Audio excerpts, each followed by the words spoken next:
Hey, everybody.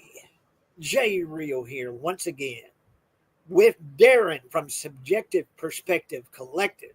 Darren has joined us again. And of course, Brandon with his kitty cat. Who's the kitty cat? That's Twink. Twink. Yeah, Twink is the skinny one. Twinkie's the fat one, and Sassafras looks like Groucho. Yeah, Sassafras has the mustache. Yeah. Yeah. But And El yeah. Santo lived outside.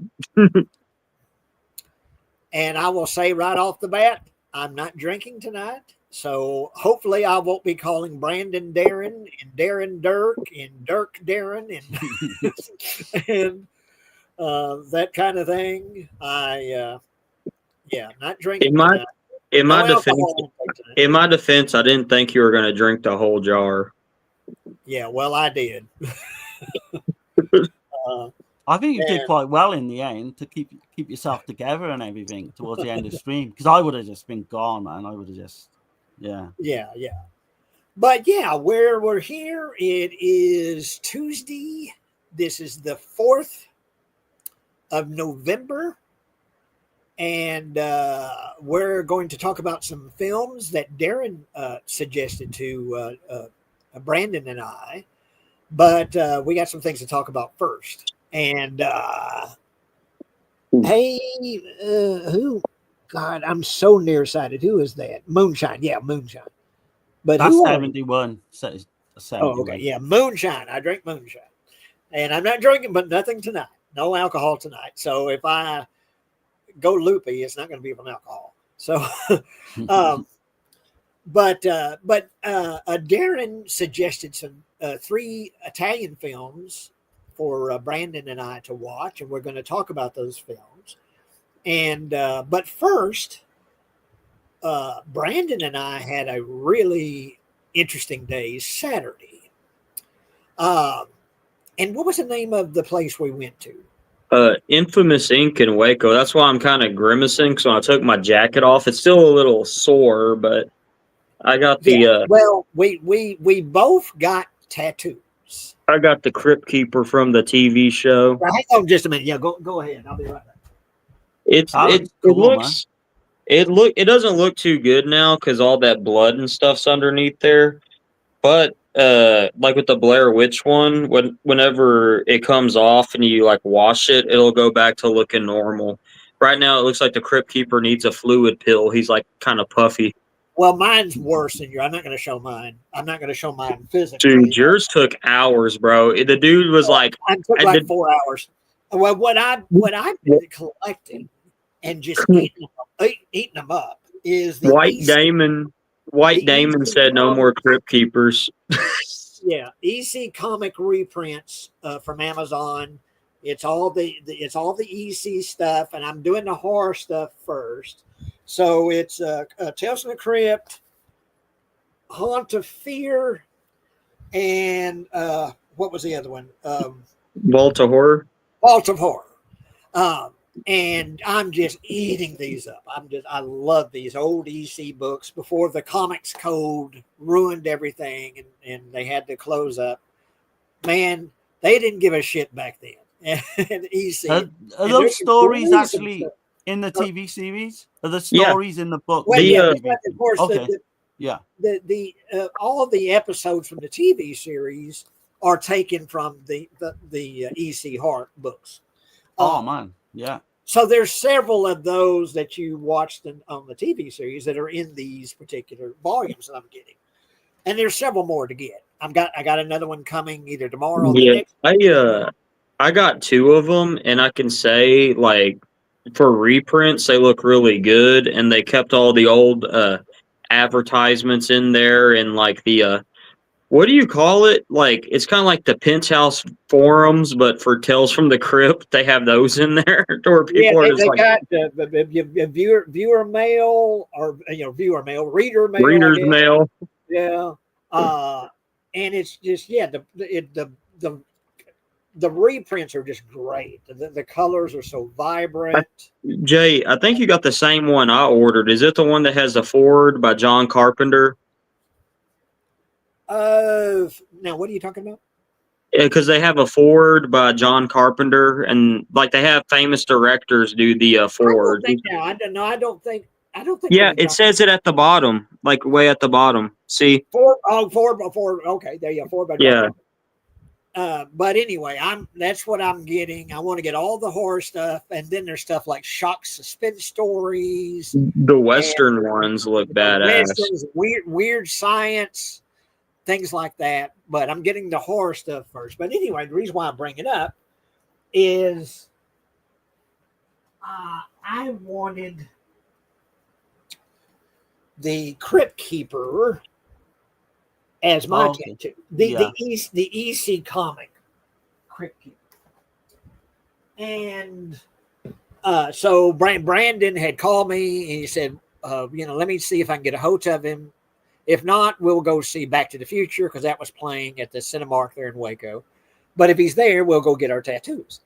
And I have been saving my money. It's going to be $250. So, and with a $25 tip, it's nearly $300 for this tattoo. But I was ready for it, had saved my money. I was all ready to get my EC comic Crypt Keeper. And so we get there about 3:00, and Damon was his name. Real cool White. dude. We call him White Damon because he's Damon, but he's white, like the only white dude we know named Damon. But hang on, let me catch up here on people that have commented. We got Acres of Movies. That's dedication. Let's see. That's going to sit that. Oh God. Well, I'm going to get to the sitting part. Acres of Movies. I'm Italian. I know almost every Italian movie. Texas is here. Texas, HC, Subtext, man. yeah, 1965. Hey, Texas. And Black Gloves Reviews. Evening, That's my everyone. friend Chris. Yeah, What's up, yeah. Chris? And then Nat, my sister. Hey, Kathy. Hey, Ooh. Jay. Hey, what's up? Jay, Okay. next time we go there, we have to look at the cool shit they have because the owner is a big music fan and he has like autographed guitars and shit. While you were getting your tattoo, I looked at their. They've got some like gold records and things like that. Dude, he has an autographed David Allen Coe guitar. I want to see it and pay it tribute. But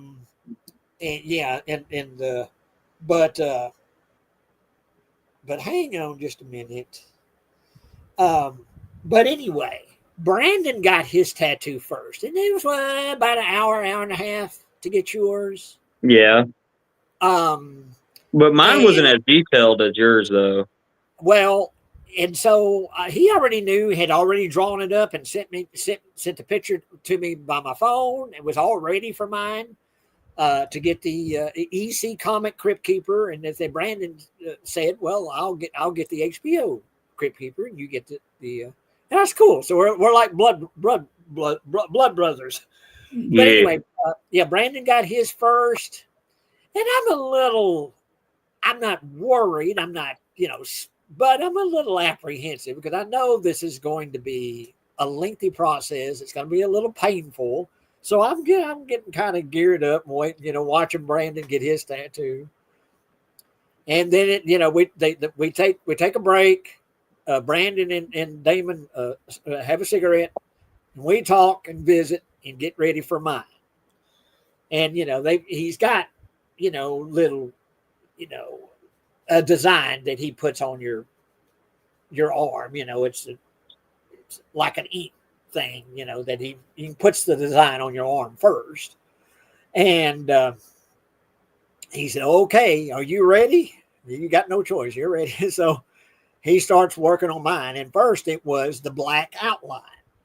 Well, that took a good couple of hours, just that, doing all the outlining, the black outline. And then he was all like, "I'm gonna have a sign that says no more Crypt Keepers." Because there was such detail to it. And then we're going to take another break. They smoke a couple more cigarettes, and Damon says to me, "I need to apologize ahead of time because when we start doing the colors, it's going to wake you up." And I said, "Well, why?" He says, "Well, you're already sensitive from doing that all that outline. And when I start filling in the colors, that's going to be pretty tender. So I'm getting you ready for that. So, well, it was already tender getting the outline, because, 2 hours, 2.5 hours of that. Yeah, it burns, it stings. It's weird because as he's doing it, you definitely feel it. But whenever he would pick it up to, get some more ink in the pen or whatever, you don't feel nothing. You just feel it when he's doing it, but you don't feel I didn't feel an afterburn, I only felt it when he was doing it. But anyway, long story short, he filled in there's 3 colors: blue, orange, and red. A little bit of red, mainly orange and blue was the colors. And So the you white, forgot that it was a unique orange. Like he had to have like a special orange. So that's why it took longer too, is he had to go over it like but anyway, twice. like I say, if you look at my arm, it's just a black mass of nothing because he puts what's called a second skin, which is a clear piece of plastic or whatever that he puts over the tattoo. And you're supposed to keep it on there for 5 days.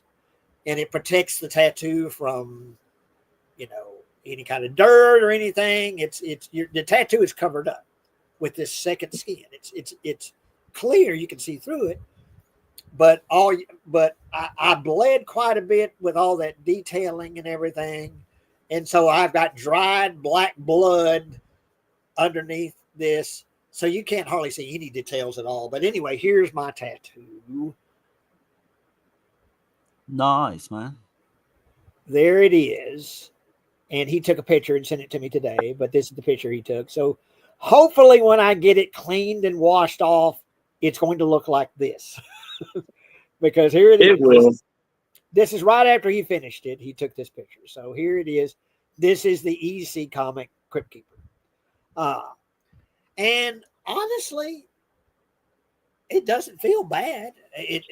Yeah, what Jay said was the weirdest thing. When he did it, yeah, it kind of hurt some, but like as soon as he stopped, you're fine.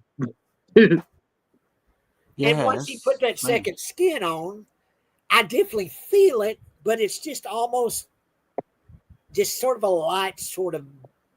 It's like having Damon said it. It's like having a sunburn. That's how it feels. Dude, it was I kind of like the feeling though of getting one. It was kind of nice in a weird way. It's kind of like it's like therapeutic, you go there and you talk to them about stuff and they tattoo you up. Well, Kind of like a psychiatrist.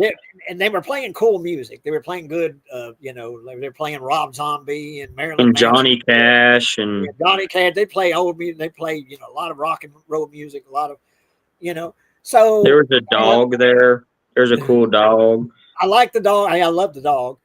But we went in at 3 and we came out like 10:30. So we were in there for 7 hours plus. Dude, all their artists are good though, because that one little person, like it looked like she was doing a good job tattooing whoever that was. And this girl was that she was tattooing her leg. She was wearing, and when you come in there, she's wearing practically nothing. She was she was in these little bitty, panties. Then that was all she was wearing, and she was a pretty girl, and she was getting worked up. I bet that hurt though, because like that has to be a tender area on like your. I would imagine so. Yeah, particularly the upper leg like that has got to be tender. But yeah, it was certainly a very interesting experience. We talked a lot, and I had to be in a weird, awkward position to get. I think that's worse. I think the position you have to be in is worse than getting the tattoo, because my arm had to be like this for an hour. Like you can't move it. It is just kind of like. I had to be there for 3.5 hours. I think it was longer than that because we took some smoke breaks and shit, and like, all right, we're gonna start again. Yeah. But anyway, when it's all cleaned and washed off, hopefully I'm gonna have a cool tattoo to show off. But right now, I'm not showing it off because it looks terrible. Because it's just black blood underneath this second skin. Well, that tattoo goo you have does wonders, though. I took it back, the Walmart stuff. I took it back, got my money back, and I got the Amazon tattoo goo yesterday. So but I got my money back on that. So, You got to but keep yeah, that dry, have you? Completely dry now for days. Or can well, He you, told you us to can't. keep it on for 5 days. yeah, this second Right. skin he put on, he said 5 days. So Thursday is when I'm going to finally start peeling this stuff off and washing it off. And I've got that tattoo goo, which has got soap and it's got some ointment to put over it, And lotion, too. and lotion. Yeah. Um, Definitely one of the most interesting experiences I've had in recent memory was going and getting tattoos with I Brandon. think it's like becoming an addiction for me because I kind of want another one. Well, I'm not going to get addicted to $250 a pop.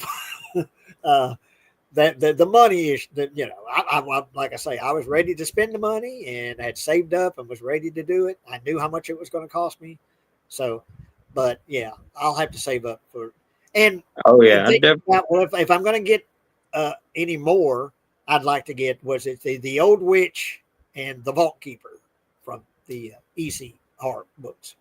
So I don't know where I'd put them though. I don't know where I would put the other two. So. I mean, you're better people than me because I don't think I could put up with the pain. Yeah, there's no way. I 4 like to hours. say it definitely there is it's more of a burning sting when he's doing the It doing depends on where you get it, too. Is it like getting like when you get like a flu injection or something, but obviously constantly? When you get the needle or well, what I It's mean? more like, I don't know, kind of like, it's hard to explain, like a little, like a sunburn, kind of. and it Okay. as he's going over the outline on your skin, you definitely you feel a burn. You feel sort of a stinging burn. Uh, it's not the most pleasant feeling in the world, but you know, uh, and like I tell you, to sit in this awkward position with my arm outstretched where he could get to it the way he needed to get to it was uncomfortable. Like Brandon said, that was almost worse than the tattoo was having to sit like that for 4 hours. Um, but it's an interesting sensation, and to go because I've got Betty Boop on this shoulder. I got this in 1999. So for 26 years, I've had nothing on this arm, and now I've got Crypt Keeper, which, like I say, I'm I'm a little apprehensive because I've been seeing this black mess for 4 days, and I'm ready to wash it It'll off and be, hopefully it'll see. be, it'll be fine. Because when I got my Blair Witch one, it looked like for some reason, that little Blair Witch one bled like a son of a bitch, but this bigger one was fine. Yeah, well, this one, Mine this one actually, bled the like a son of film a came off. So I was supposed to have it for 5 days, but the Blair Witch one, the film came off from like the blood and shit. Well, this one has stayed pretty good. It's still on there, and but yeah, so uh, yeah, interesting situation or interesting day, and cool. Like I say, now that I've been doing things, going to movies and stuff with Brandon, to actually be doing things and interacting with people is something that I Well, haven't done. see, my tattoos though is if you want, you don't have to get them, but when I get, because I'm trying to fill out my whole arm, and I've been saving up for like a long time, so the next one I'm gonna get is probably gonna be right here. And If you just want to come and either hang out. the what was it, the Jason mask with Yeah, mother. it's for my because I used to watch horror movies with my mom a lot before she died. So it's like a Jason mask and it says Mama's Boy and it's like colored, real colored, nice. So I think about maybe getting that one here for higher up. But I kind of wanted to go with like 90s, 80s, and then maybe like a Karloff, and then finish with like the Phantom of the Opera or something up here, like go by year. Yeah, but, Nice. but me and Damon says you got to get Captain Spaulding. So. Yeah, I got to fit Oh, Captain like Spaulding on there somewhere. when you're in there for like 8 hours, you got access to like get food? Can do they give you a cup of coffee or a cup of tea or whatever? I They did. had There was a water, water fountain. Okay, okay.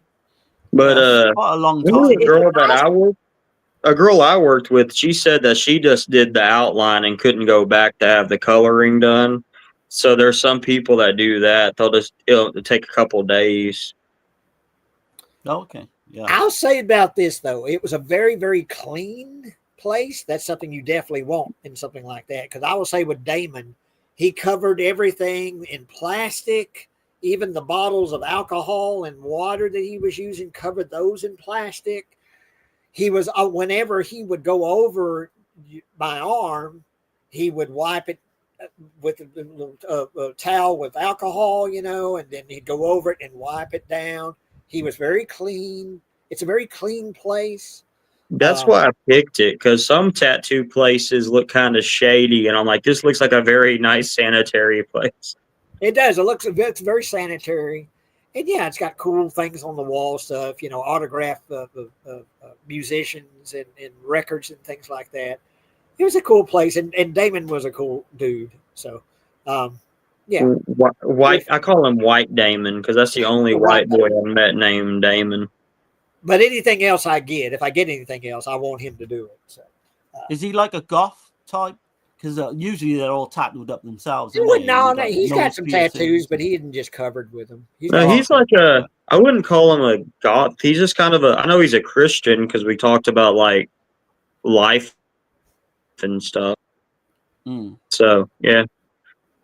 No, but he's kind of an average guy, Yeah, all kinds of people go there. There's some college kids there because there's a football game, and just all kinds of people get tattoos nowadays. There was like an old lady getting a tattoo. Really? Yeah. I asked Damon, I said, what's the most common type of tattoo? He said flowers. Yeah, I suppose loved ones, your mother and father or your kids or whatever. Yeah. But after he did Brandon's tattoo, and particularly after he did mine, he says, fuck the Crypt Keeper. I don't want to do any more Crypt Keepers. Because mine took so But he did tell us that our ideas for tattoos are cool because everybody just comes in and gets flowers. But mine took so long to do, and he had to really get in there and really, because he was because it was such detail he had to put in, and there's so many doing the outlines and stuff. There's so much detail that he was like, at the end of it, he was exhausted. You have to see my buddy Lewis's. Like he goes up there. He got Courage the Cowardly Dog and Ed, Ed and Eddie and all them tattooed on him, and it looks like you're watching the cartoon. Like it's crazy, like how good they did, like putting that on him. But anyway, yeah. And switching the subject from tattoos to Darren, he talked to me a few weeks ago and says, I would like, because I haven't watched a lot of Italian horror. That's one thing I really sort of had slipped on in my life. Is I haven't watched a lot of Italian horror or Giallo films. I've seen a few, but I haven't watched many of them. It isn't really I've been avoiding them. It's just, I don't know. It's just something that I've never really had delved into, or and watched a lot of them. And Darren says, I'd like you and Brandon to watch some Italian films, and we can do a show and talk about them. I said, oh, no, great. I'd love to do that. Just, anything that can stream, and the three films that we'll talk about, I watched on Tubi, and talked to Darren. He gave me a few titles. I said, well, let me look, see if I can find this. I found this. And so we'll talk about three films. And here's what's funny, because I said to him, well, give me some ideas and some titles, that you think would be interesting. And I get this message from Darren: your vice is a locked door, and only I have the key.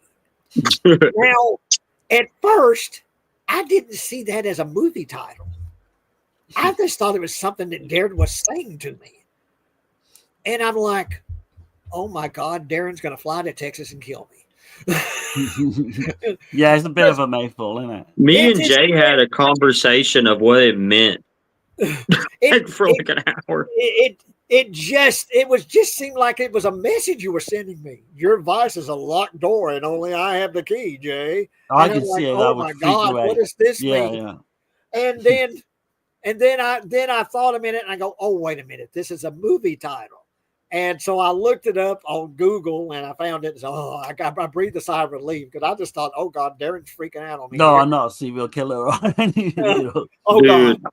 I got a And, message from the church group that one time it's like, we're coming for you with a sword. And I was like, what? It was like a verse. What's going on? Hey, what's up, Dirt? okay, hang on. Let me do the setups here. Hang on. Trying to see what. Forgive me, guys. Trying to see what would be the best. I guess that's what I'm going to go with.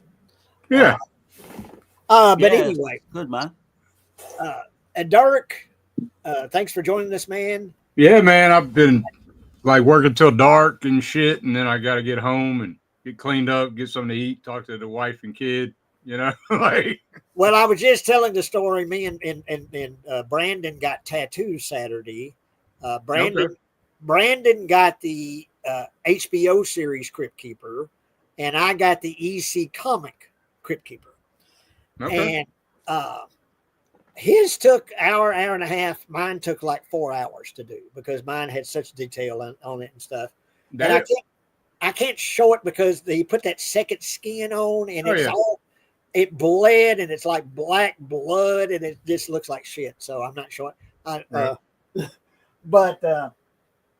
But anyway, that's how we started the show, is talking about how we got our tattoos. But let me find it here for you. I haven't gotten a tattoo in a while, man. But I mean, I got both sleeves done, and it is an addiction for sure. But there it is, right after he finished. There it is. Okay, awesome. And that's the EC comic Crypt Keeper. And then show yours, there, Brandon. Yeah, he told us to keep it on for 5 days, so mine's kind of gross looking too, but it's going to look better when I wash it off. Okay. Yeah.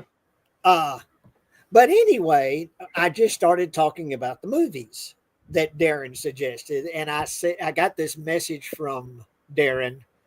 Your vice is a locked door, and only I have the key. And I didn't at first see that as a movie title. I just thought it was a message there. It's the best. It's the best title for a Giallo, and this is my favorite Giallo. Period. It is. Well, I'm interested to see what you guys think of it as well. Because I liked what they called the black lady. It was funny. Yeah, it's but anyway, this is correct. Your vice is a locked room, not a locked door. It's a locked room, is a locked room. Yeah, they call both. Yeah, I don't want to be a dick and say, "Hey, man, it's room." Yeah. You know? Okay, your vice is a locked room, and only I have the key. Right. And it's Sergio Martino as the door. Hell yeah. And it's the first Giallo I saw, and when I saw that shit, I went into this fucking frenzy, man. I had to start seeking out more of them. You know what I mean? Well, that's what I was saying before he started talking about the movies. Yeah. I really haven't, over the years, I haven't watched a lot of Italian. I'm really kind of new to a lot of them. I haven't watched. I haven't really been avoiding them so much as I just never really delved into the Italian stuff. And but Darren had said a few weeks ago, I'd like for you and Brandon to watch some Italian films, and we'll do a show and we'll talk about them. And I said, yeah, great. And give me stuff that I can stream. And so this was the first. And what's so freaky about this? I was watching this movie, and I get a message from Brandon. I'm watching this Vice movie. I said, I am too. Not only were we watching a movie at the same time, we were almost in exact sync.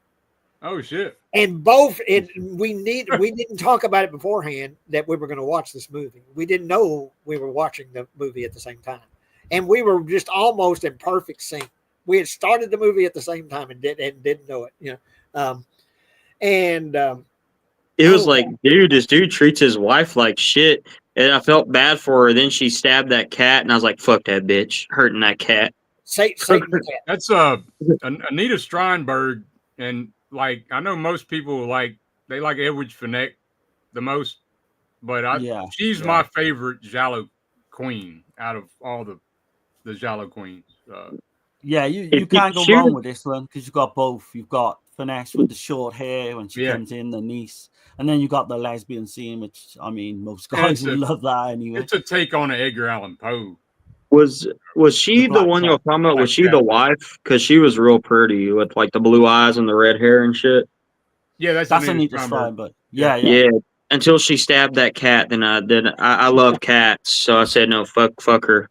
Well, the cat's name's Satan. Satan, yeah. It's fucking terrorizing her the whole fucking movie. Yeah, but it doesn't need to get stabbed in the eye, though. It ain't its fault, shit.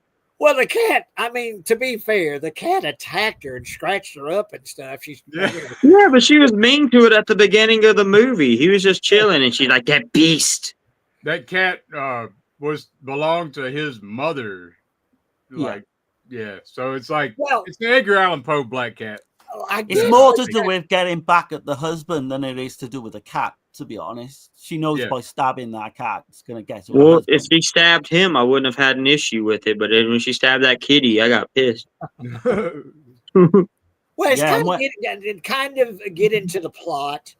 There is he's an author, a writer, but he's kind of on the skids. He hasn't written anything in a few years. Right. And so mainly he spends his days getting drunk and getting a bunch of hippies and having parties with the hippies abusing his wife. Humiliating her and shit. Humiliating.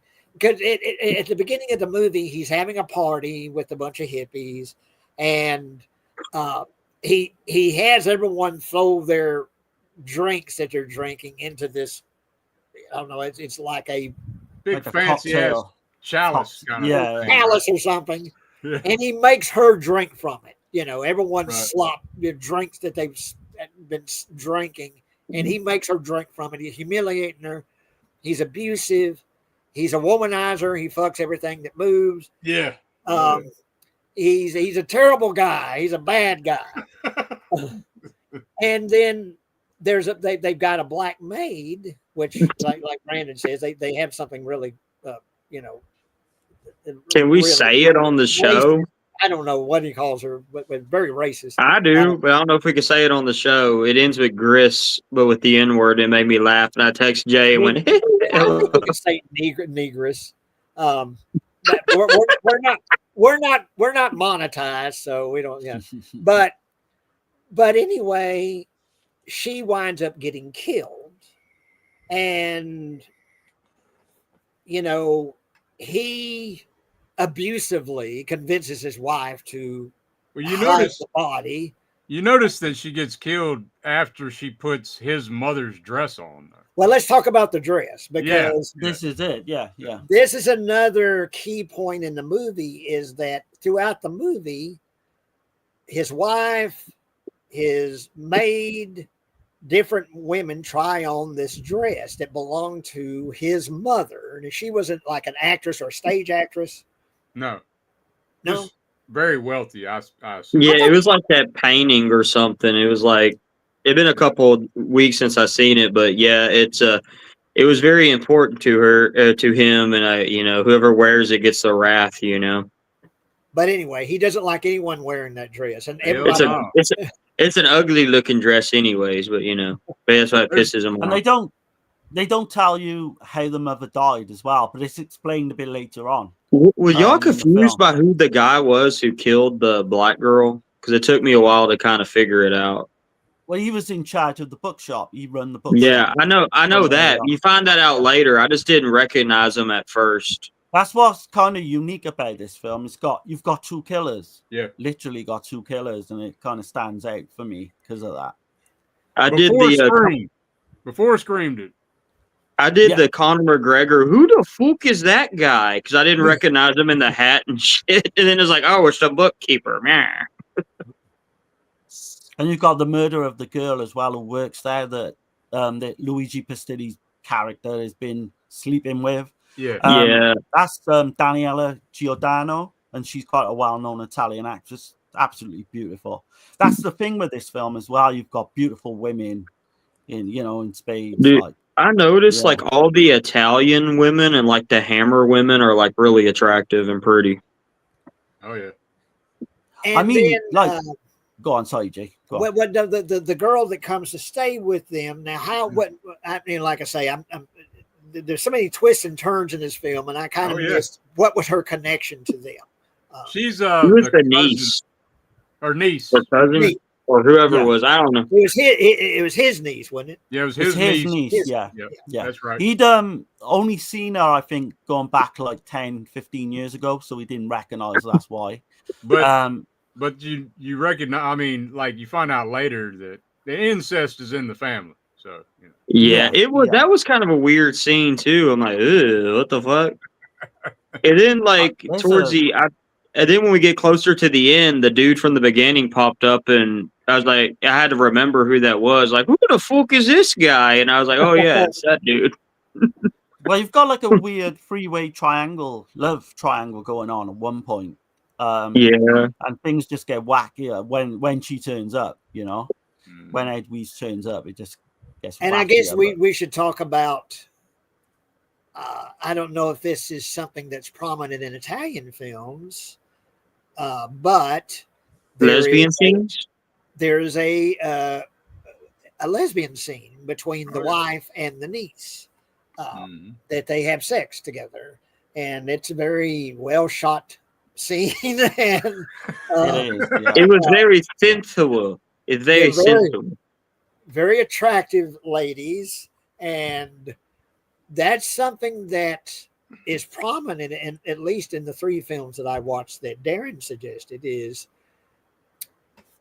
if you're a fan of female nudity, you're going to get your share of it. Well, I don't know about the Night Train murders, though. I mean, I like the nudity in the other 2. When I got to Night Train murders, I'm like, oh, God, this is terrible. Yeah, let's leave Night Train murders as our last film to talk about. Yeah, that's definitely an interesting one. That's definitely one that I want to do a deep dive in. But let's have that be the last one. But yeah, I like the twists and turns of this movie. The ending it's almost a stereotype where you have the wife confessing what she's done to her, basically to the camera. Well, I did. Here's what I did. And you find out, her lover, this white-haired guy that you've only seen in like one scene, he shows up and you find out that they've been together this whole time. That's the legend Ivan Razumov. Yeah, Ivan Razumov. He's turned up in all these films if you watch it. Great villain. Yeah. Mostly a side character. And he has. But anyway, she confesses because she finally kills her husband and locks him in a it's like a cellar, it's like a room or something, got him locked in there.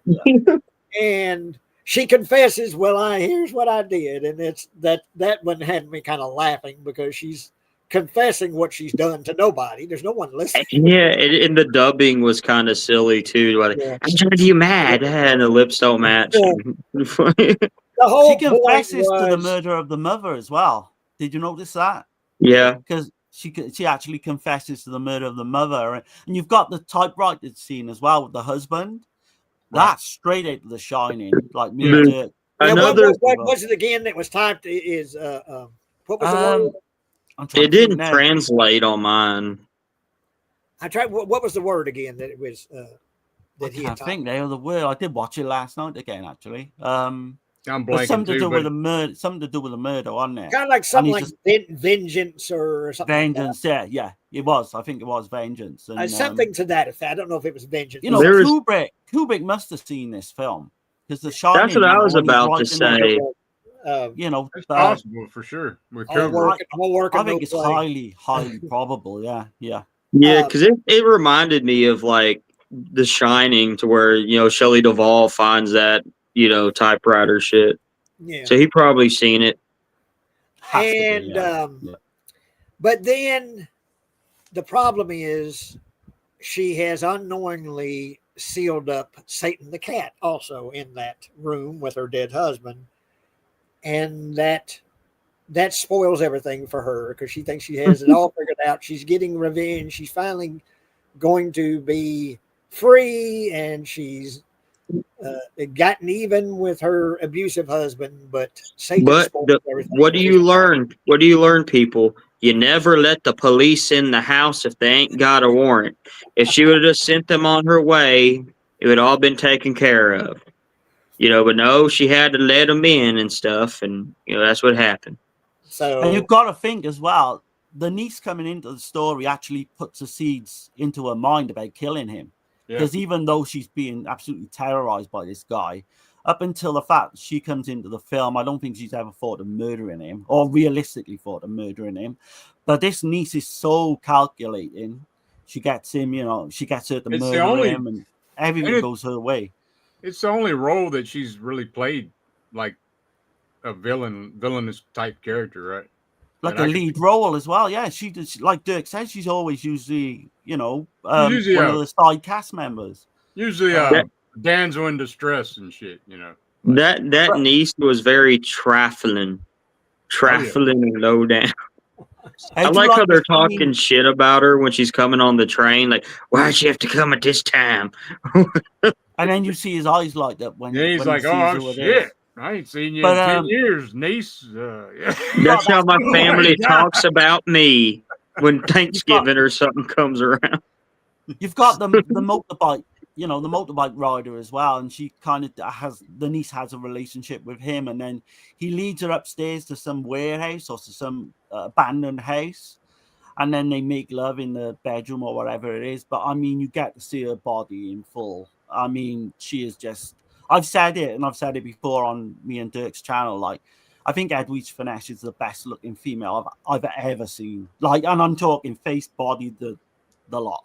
She got it all. She's attractive, but I would say that honor goes to Gianna Michaels, but that's just me. Okay. Yeah, I mean, I don't like doing that because, there's just so many of them out there. For me, she just stands in another level. Jim Stedman, hey Jim. Thomas is here. Thomas Swafford, hey Thomas. Hello. Sean is saying "House with the Laughing Windows." Oh, yeah. We gotta watch that one just for the name. You've got to watch that at some point. The thing about House with the Laughing Windows, though, you're gonna have to read it. That's the thing. Well, I don't mind subtitles. Okay. A lot of people don't like it. But speaking of reading, let's go to our next film, Torso. Okay. And yeah, I had to read Torso. They didn't have there wasn't a dub version of Torso. Now, here's what kind of surprised me. Love this movie. Is Torso it's a slasher film. It's college girls getting murdered. It's very well shot. And it's got a lot of the hallmarks of a slasher film, stuff that you've seen in the 80s, particularly. And I didn't see the year that this movie was made until like after I watched the movie, and it's 1973. And I was going, "You've got to be kidding!" Yep. I thought this movie was like an 80s film because it's so well shot and it's so distinctively slasher in the way that it's filmed. Right. Yeah. And it turns out it not only is it not an 80s slasher, it's like one of the first slashers. Right. Yeah. So you guys talk about that, about the plot. Torso as being sort of a early slasher film. Right. It starts out, you see like a threesome happening, and it's Martino just goes for it all, right? Like when the film starts. So it's kind of blurred, and you see like people getting it on. Then you kind of see what's going on. It's two women and a dude, and then you're seeing something taking pictures, and you're like, "What the shit is this?" So, I guess it transcends from that. I mean, Ernesto Gastaldi wrote it. He's like one of the best. He's my personal favorite writer of Giallo films. And then you see like this shit with these kids. Like right. Yeah. I actually got it on the channel where he says, Don't worry, Franz, or some shit, and then he falls off the cliff and shit. And like you see the doll's eyes getting pushed out. Dummy drop, as we say. Right. And speaking of torso, there is a lot of female torso in this. Oh film. Man, a lot of nudity, heavy. Lot of nudity, yeah. If you're fond of the female form, very attractive girls, ladies. There's some unintentional comedy as well when, because I don't want to jump the gun too much, but when the girls arrive and they go up towards the house and you've got all these men like literally with their tongues out, like and they're saying how hot. Oh, like when the delivery man comes and they're all like sunbathing or whatever. Yeah. So there's some comedy. Butt ass naked sunbathing, you know, like as you do. How come that never happens in my life to where like when I make a delivery, it's usually to someone bitching.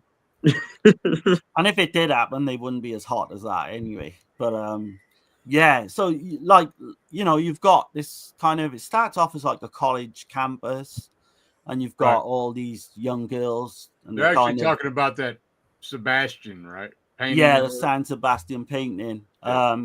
And the one's got like a crush, on her like tutor and all that. Susie Kendall, which she's never done anything for me. Susie Kendall, the blonde. I don't know what it is. She's a great fucking actress. Though. She is a great actress, but she's like in terms of they put her up with the likes of Finesse and Strindberg as like really one of the best looking women. I guess because I don't think so. I guess because the films she's been in, like Bird with the Crystal Plumage and Torso. Yeah. I mean, she's not ugly or anything, but I mean, oh no, not by a long way. You know, maybe it's like some dudes her out of bed or anything. Like maybe some dudes like blondes, you know, like blonde, blue eyed, you know. Right. I like there's a girl in there called Tina Ramont, and she's a French actress. She's one of the college girls at the start. She's gorgeous. You've got the one girl as well. This.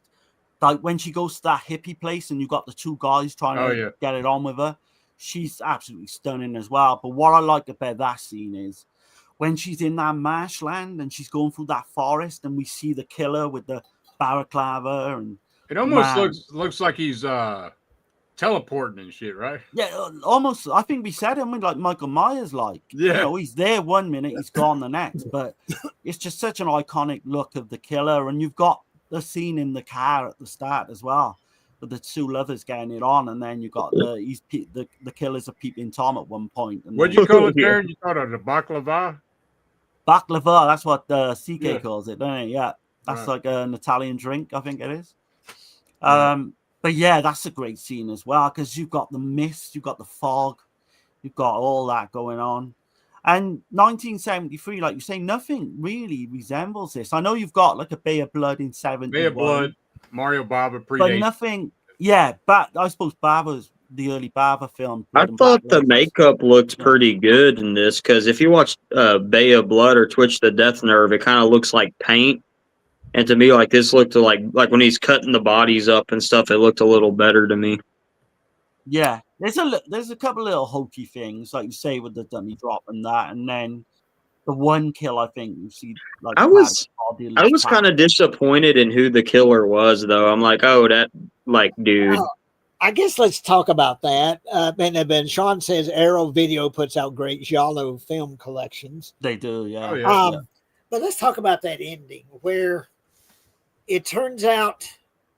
I forget who he was, but his reasoning for killing was, as a kid, his brother was going to retrieve a doll for a little girl. Yeah. On this cliff. It's like on the edge of this cliff. It's on the edge of this cliff, and he goes to retrieve this doll for this little girl, and he falls off the cliff and dies. And so that's his motive for killing. Well, also, it starts off, they're framing him. The two girls at the very beginning, the threesome. Yeah. They're trying to frame him for, like, you seen somebody taking pictures when they're having a threesome? Yeah, they're trying to frame him. So he's been sleeping around with all these students pretty much, haven't he? Yeah. I guess blackmailing for their grades. I forgot. Like, do you remember why? I I'm assuming they're grades. They wanted their grades. Yeah. I don't even think it's actually mentioned. I just remember the bandana too. Like, oh, he has this bandana. Well, it's that black and red, and they get mixed up the colors at one point, and everyone seems to be a suspect in this film. And then there's that goofy looking dude who's like, "You better have my money" or whatever, and then he gets killed. Yeah, that's the rule in the Giallo, or mainly in Giallo. The blackmailer's always threatening the fucking killer. Never goes well for the black. Never ends well. Never fucking goes well. No. But on score though, we got to talk about this when the score kicks in. Yeah. Oh shit, man.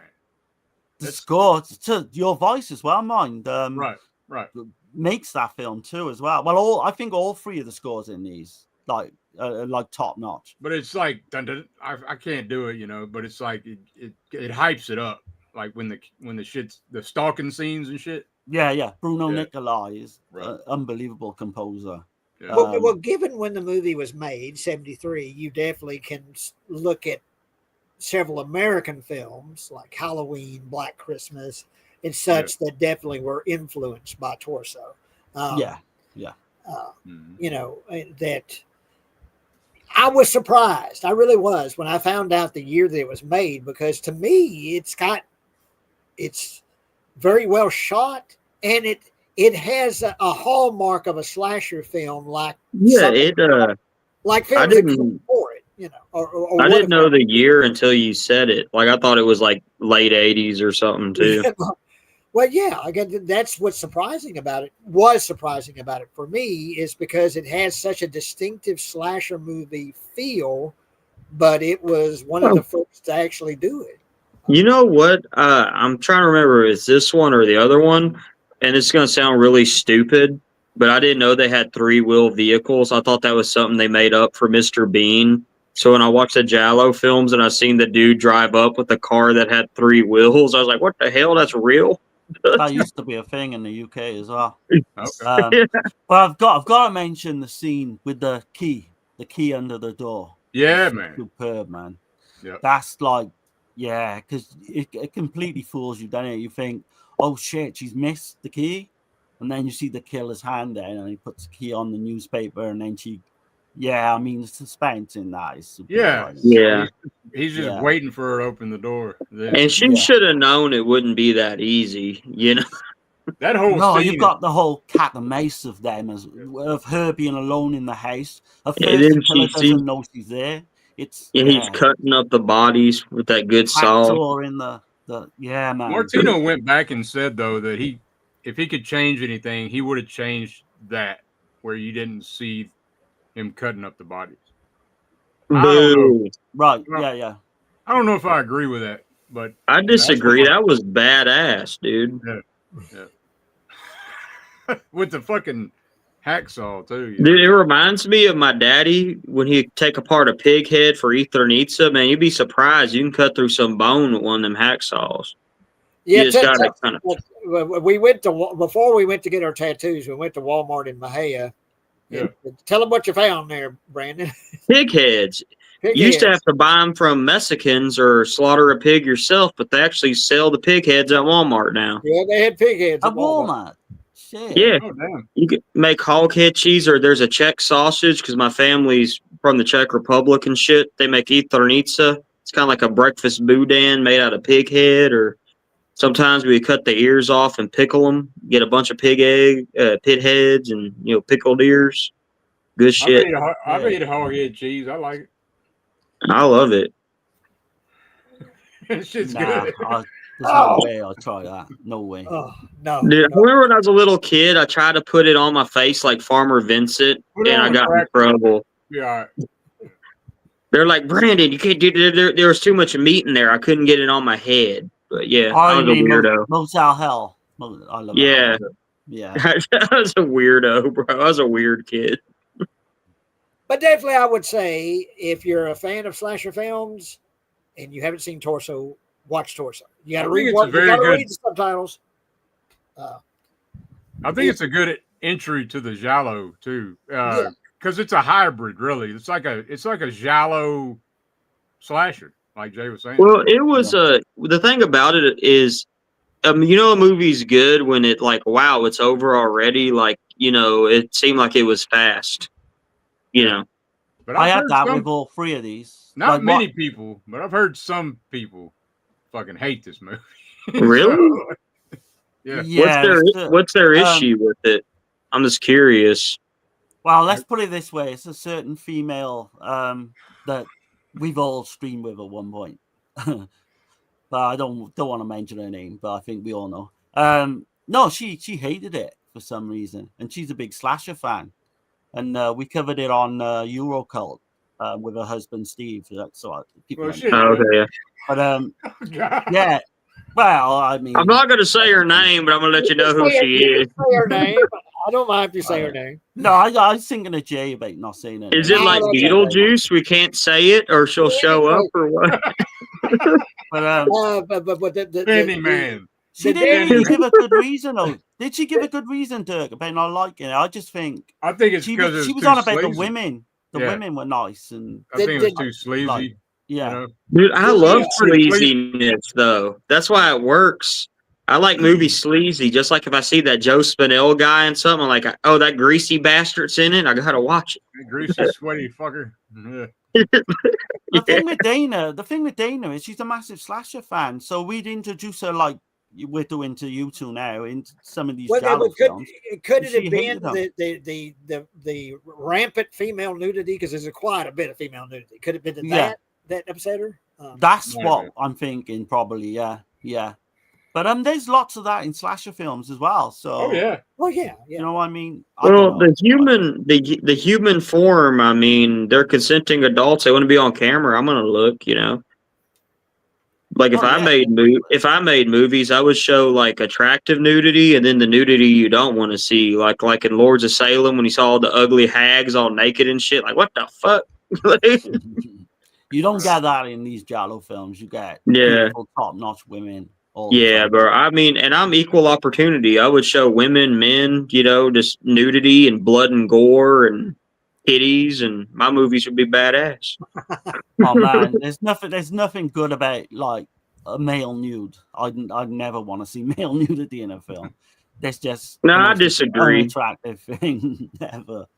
But yeah, I mean, I'm glad. Well, so far it seems to be like 2 out of 2 that you like so far. Both of you.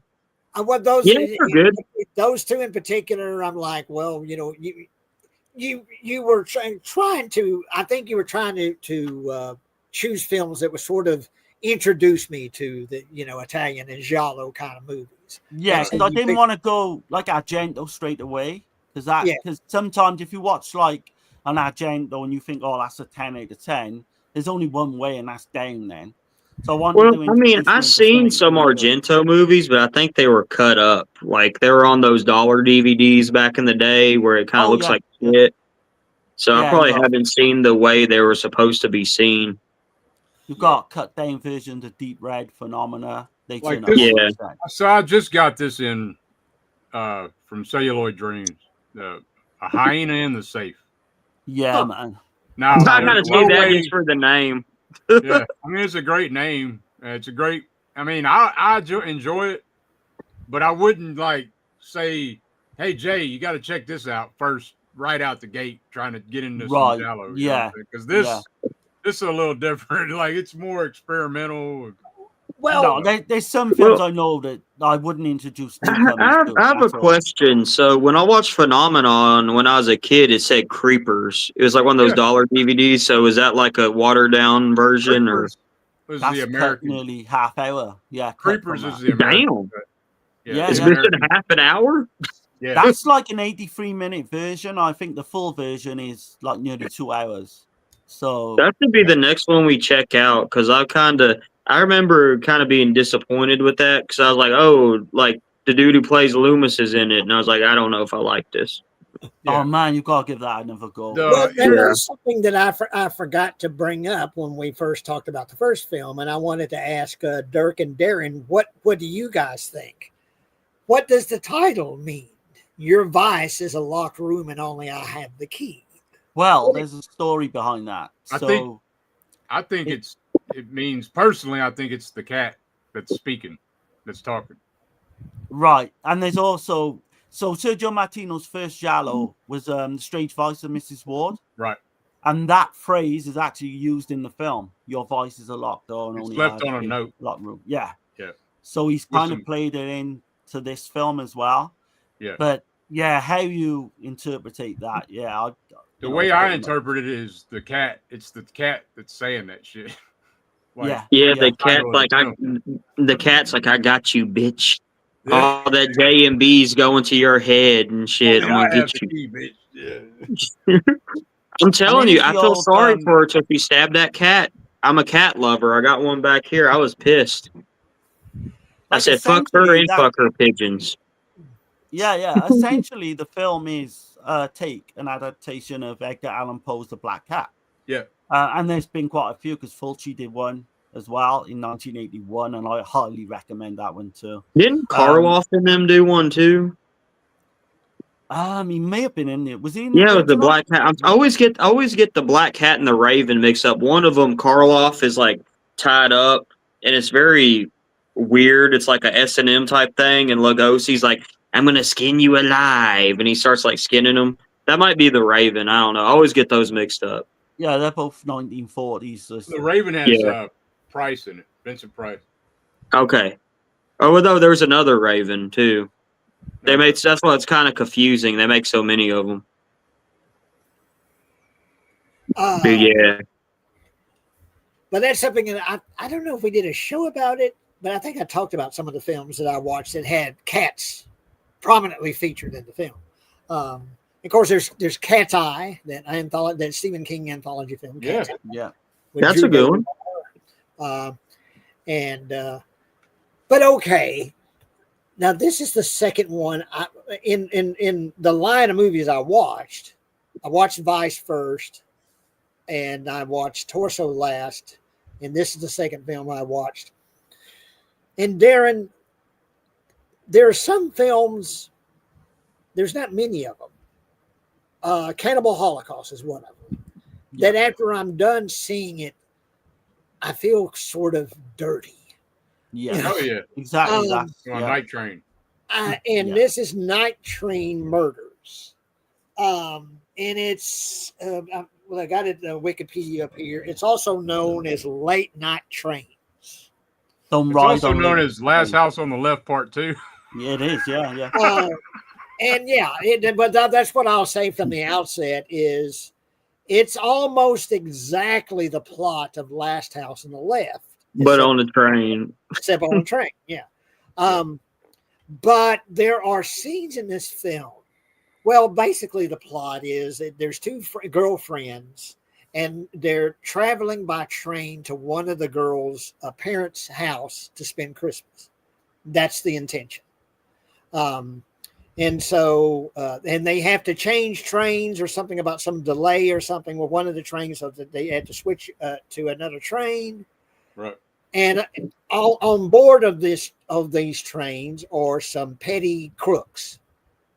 This low life crooks. It's three guys, and three of them. There's two guys. It's a woman. It's a woman. Guys and a bourgeois type woman that's very a creepy, greasy bastard with the harmonica. That's the one that stuck out to me. That was a scary looking dude. I didn't like him. But he did a good job. But the woman they weren't with them from the beginning. The woman, were they? No. So you've got the two hooligans, creepy guys. You've got the two girls, and you've got this upper class woman. And it's the story of how they all, by chance, just meet on this train. That's Marisha Mell who plays the woman as well. I think she's outstanding. And she was in Deep Red. She's the mastermind manipulator of the whole thing. Yeah, and she's a super freak. Yeah, she's just. I like how she puts her veil over her face at the end, and when you see her, she has a veil on her face in the beginning. I actually think the end. So this is in my top 10 films of all time. But I actually think the ending is as good as I've ever seen anything. I mean, I don't like seeing gets away with it. Yeah, I don't like seeing rape in movies, though. That's my thing. Like, I'm not really into the whole rape revenge deal, so it didn't work for me as well. But it was well shot and everything, and The harmonica dude was creepy looking. Like he had like a weird face. I don't mean that in a bad way. Like, dude, I bet that dude went on to do some crazy movies just kind of looking like that. Well, let me catch up. Let me catch up on Franco Grassi is his name. Let me catch up on Savage 3 as well. There was a 30s The Raven with Lugosi and Karloff, where Mad Doctor. Lugosi was a fan of Poe, and Karloff is an escaped prisoner he forces to help him. Lugosi did another movie later called The Black Cat, the 1934 with Lugosi and Karloff. It's a classic. The other with just Lugosi was made in 41. But anyway, back to Night Train Murders. In watching this movie, I did think it was very well shot, well acted. The two creeps are very creepy. They're very unnerving.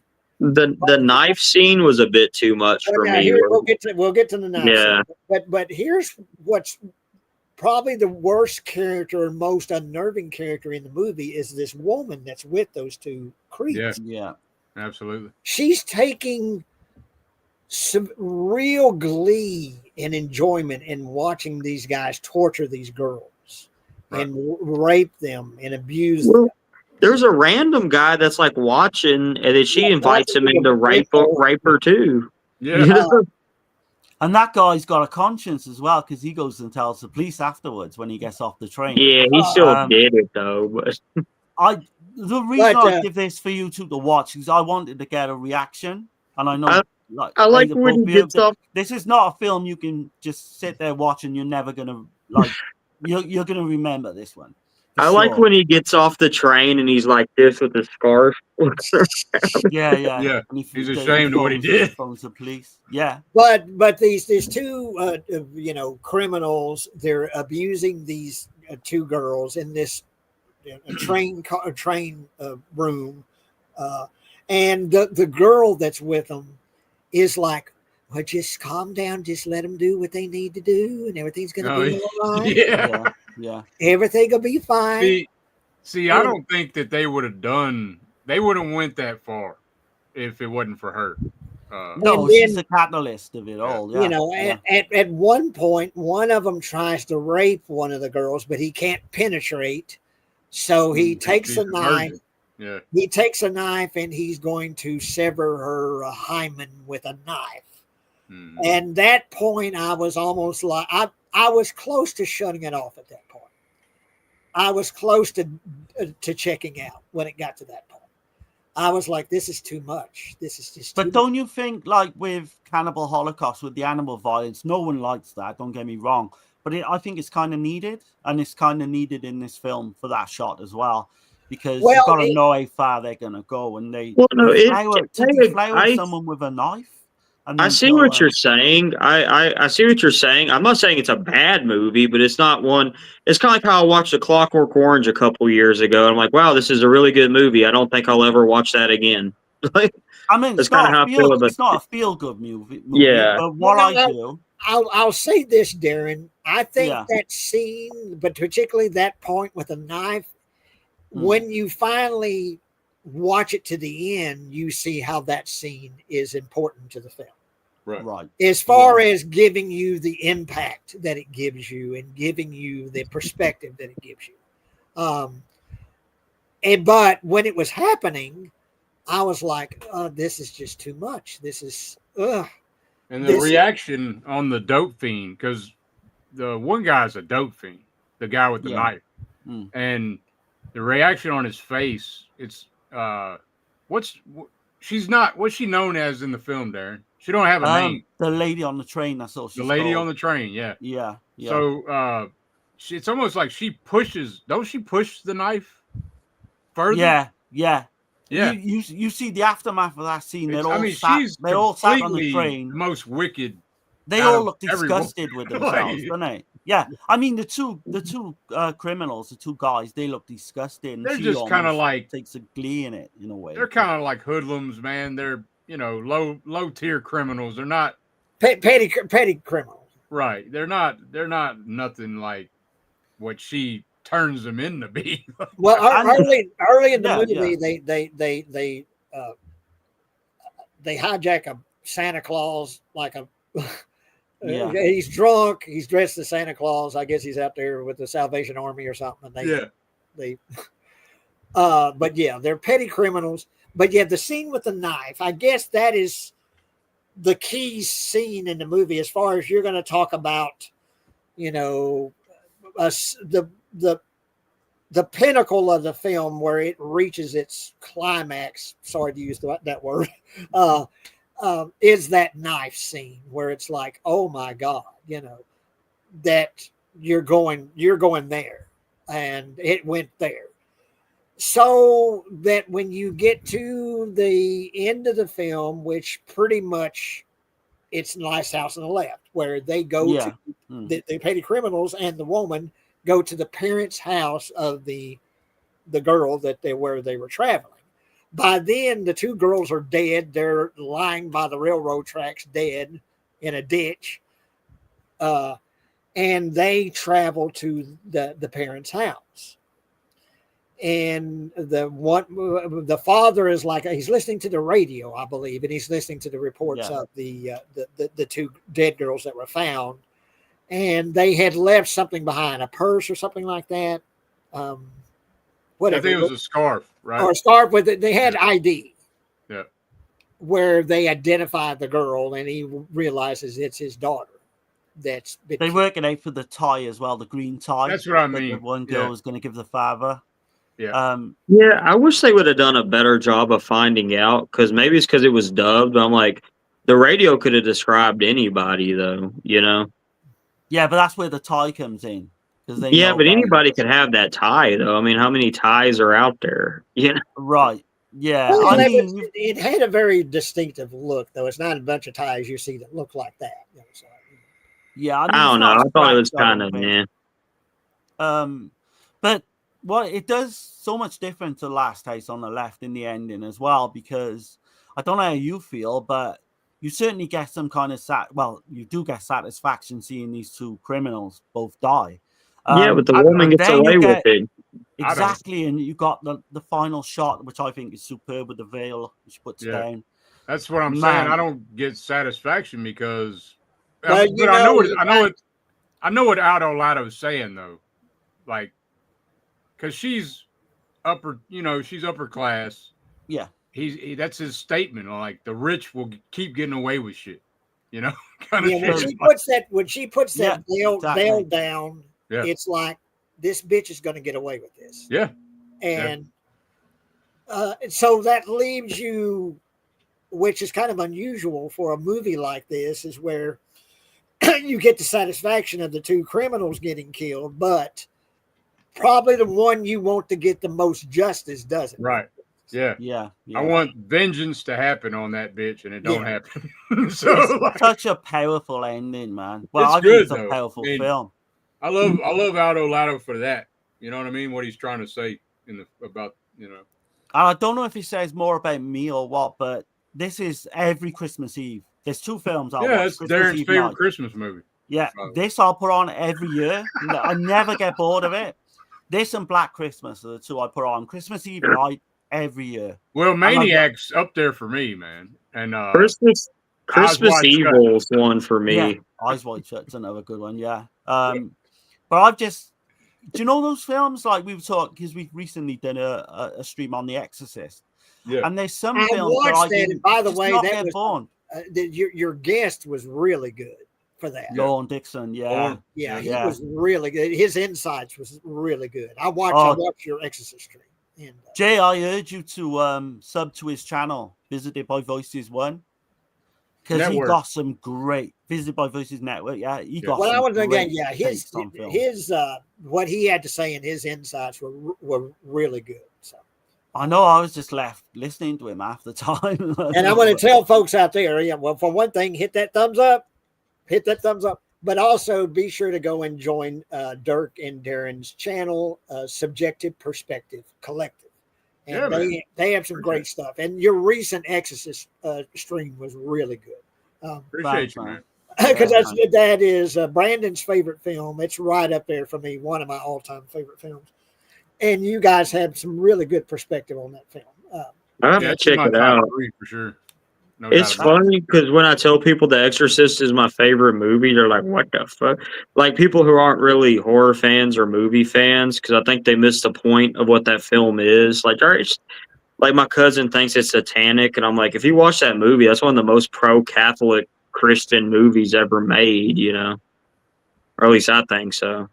Well, it can be. It can be. It can be. It's whatever you take. It's so many lenses you can look at it. That's why I love it. You know, like so many ways to look at The Exorcist. Yeah. And I've heard people say it's boring. I've heard people, you know, they laugh at the effects and all that.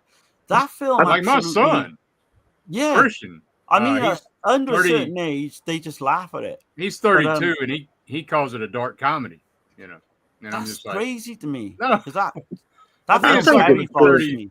Because he's pretty immature for his age, so I gotta say. I think it's pretty scary though. Like I think it still holds up. It's to me the scariest film ever made. So yeah, I think the third one's scary too. Even now, I'll watch The Exorcist, and if I'm feeling a bit, I gotta put the light on or something. Do you know what I mean? Even now, and I'm in my 50s. When you watch The Exorcist, does it make you ask yourself questions? Like I start having these like debates in my head, like is there a God? Is there not a God? Like what's all that stuff out there? Absolutely, yeah. That's what it's supposed to do. Yeah, you do. You go through so many questions in that film. There's so much to that film as well, as you can see me and Dirk and Lauren were talking about. It's to this day, it still creeps me out. And I think it's probably, it might not be my number one, but it's close. But it's probably the best film ever made, not just the best horror film, the best film ever made. Freaking at the top of his game. I love, there's so many freaking films that I love, but that's probably my favorite freaking film and one of my favorite films. Yeah, it might be 2 or 3 right up there. Jaws is my favorite film, but Exorcist may be number 2. And his background as a documentary filmmaker really shines in the movie. That the movie in a lot of ways feels like a documentary. Feels like it does. You're following these lives, even though there's these supernatural things happening. I don't know if we talked about this before, but I heard I never really thought about it, but I heard other people say, like, what was Burt Dennings doing up in the room? Was he, like, abusing Reagan, or was he, like why was he up there? Yeah. Type stuff. So y'all think he's just a pervert? Or? So I asked Lauren that question on the stream Sunday. Well, see, in the novel, Burt Dennings says he heard Reagan moaning, like in the novel, but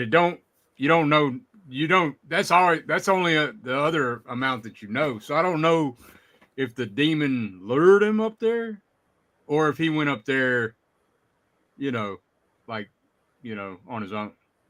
But the head, actually, when he falls, the head being turned on 180 degree, right? They find, and Lauren was explaining about, that's more than I think he said that's definitely child abuse. And he kind of convinced me. I always thought it was, and then I watched it this time round and thought, well, maybe he's just gone up to the room to check on her. But no, I actually think, it's child abuse. I think Lauren touches upon, he thinks the father as well. I don't get that one though. On the father part, I'm still 50-50 on that. I'm not sure, but Lauren gives a good argument for that as well. Do you know what she did, your conting daughter? Right. Yeah. I think Burt Dennings is a piece of shit, though. We know that. So doesn't he harass that guy? He harassed that dude. Is he calling him a Nazi or something? He was a German, and he was drunk and attacking him. He plays that drunk guy really well. The funny thing about the actor actually died weeks after the film was completed, or after he'd done his scenes for the film. And Karis's mother as well. She actually died during filming very early on because all her scenes were shot early on. And I know you touched upon the curse. I know everyone mentions it and all that. Right. But a lot happened, even though it was like a year-long kind of, from start to finish. Probably 2 years if you think of pre-production. But so much happened. You know, one of the cameraman's baby died, you know, stillbirth. There was just... Jason Miller's son was like near death as well. He had a big accident, didn't he? He almost died. That's why Miller's performance was like it was. Like, he was going through that. Wasn't the doctor or one of the doctors like a killer or something too? I remember hearing that. Yeah, he was. Yeah, one of the assistants or whatever. He was killing gay men in the 1970s in New York. Yeah, because I remember I watched the bonus features on Cruising, and they're talking about that dude murdering people. That's what it was based on. It was based on that guy. Yeah, and his body parts were just turning up in the Hudson River. And then they're like, he's still out there. He's free. I'm like, what? Well, he went to jail. So he was in prison for killing this journalist. And he boasted in prison to fellow inmates that he was this killer of all these gay, you know, in the cruising bars and all that. And Friedkin went to meet him, and Friedkin was convinced it was him. And he pretty much told William Friedkin, yeah, I did it, in so many words without actually admitting it. But he got out. He got out, and he was living. I know he's dead now, but he was living like a normal life in the early 2000s, believe it or not. But he was an alcoholic before all the murders, and there's so much. I think his childhood was terrible as well. It was, I was reading into it. I was like, damn, he got out. Man, my homie got caught with some weed, and they threw him away for a long, long time. Well, he did a deal, I think, with the police that he only served something like 7 or 8 years for that murder of the journalist, which is crazy. But yeah. So do you think it was a curse, or do you think it was just more? Because the lady who played Karis's mom looked like she was old as hell, though. Oh yeah, the thing that gets me is they kept that room like refrigerated for days before they could only do so many hours filming during the day. Because the lights would heat it back up. Yeah. That literally was burnt down in a fire. They found no electrical faults. They found no kind of arson, like traces of arson. So how do you explain that, man? And similar things have happened, like the Omen and Poltergeist. Dirk was saying on the stream, like, if you try to deface the devil, then he will try and stop you from doing making films or just exposing him in any way. And that's I mean, the Catholic Church didn't want this to come out in the beginning. Nor the producers of the film. Like, when they first showed The Exorcist in a screening to the producers, like the film, heads and all that, they turned around and looked at each other and they said, well, I don't think, this needs to go on the shelf. I don't think we can let people see this. And then we all know the stories of it was released on Boxing Day. And then you just got crowds round, literally for miles on end trying to get in. And something else I didn't know, though, that like when we did this, so I was, I mean, I won't keep going on about The Exorcist, but we can go on about The Exorcist. Okay. Something else I found out that the address, the Warner Brothers studio, was 666 something, like the fucking, but it was 666. Well, my zip code is 76667. Oh shit! Yeah, that's a bit close as well. That's the Mahan zip code. Yeah, 76667. Now there's a few sevens though. Since we're on this subject, but let me say about the final film, Night Train Murders. Yeah. I don't know if, because you're a big fan of it, Darren. Yeah. I don't know. After watching it, I thought it was very well made, very well acted. I don't know if it's one I ever want to see again. Okay. That it affected me that strongly, particularly that scene with the knife. Like you say, that scene at the end with the woman with the veil, I think, is a great ending, even though it leaves you frustrated as, oh God, the one person you want to get the most justice is not going to get it. It gives you a bad case of blue balls, is what it does. But I don't know if it's one I'm going to seek out again because it gets so unsettling. I would highly recommend you. I would say, Jay, I think you will go back to it. believe me, I think you will go back to it. I'll say this, which almost counteracts what I just said, is a movie that I keep going back to is I Spit on Your Grave. I watch same with me. Once a year, I'll watch that movie. Mm-hmm. And you can't, you hate all, because there's like an 18-minute rape scene or whatever in that film. And I hate rape, obviously, in general. But that film is hypnotizing. It just draws you back in every time. Like, that's what Night Train Murders is. But Jay, give it another go on like Christmas Eve or something. I may very well do that because, like I say, I keep going back to I Spit on Your Grave. So it is kind of got that Christmas feel about it, which I kind of jacked up though. The girl gets her virginity taken from a knife. You know. Yeah. Damn. You know. It just goes to places, doesn't it? That you just don't.